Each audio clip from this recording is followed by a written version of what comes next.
ကော်ဖီကြောင့်တွားဝါနေတာလားတင်မသိသေးတဲ့လျှို့ဝှက်ချက်လေးတစ်ခုကျွန်တော်စီမှာရှိတယ်ကျွန်တော်အသားထဲမှာတဘာဝ malic acid ဆိုတဲ့ဓာတ်တစ်မျိုးကြွယ်ဝစွာပါဝင်ပါတယ်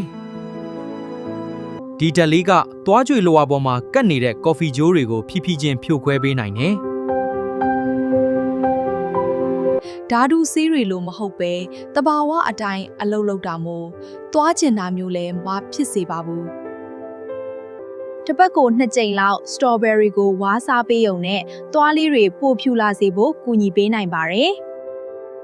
ဒါပေမဲ့ဒါမလုပ်ထားရင်တတိထားပါတတိမှပါတဲ့တကြားဓာတ်ကသွားကိုပြန်ပြီးဒုက္ခပေးနိုင်ပါတယ်ဒါကြောင့်စားပြီးတာနဲ့ရေလေးတငုံလောက်တော့ချက်ချင်းပလုတ်ချင်းပေးဖို့မမေ့ပါနဲ့နော်ကျွန်တော်ကအစွန်းအထင်ပဲဖြစ်တာပါ။သွားကြတဲ့ကချေးတွေကိုတိုက်ထုတ်ချင်ရင်တော့ဟိုအသီးကိုသာမေးကြည့်လိုက်။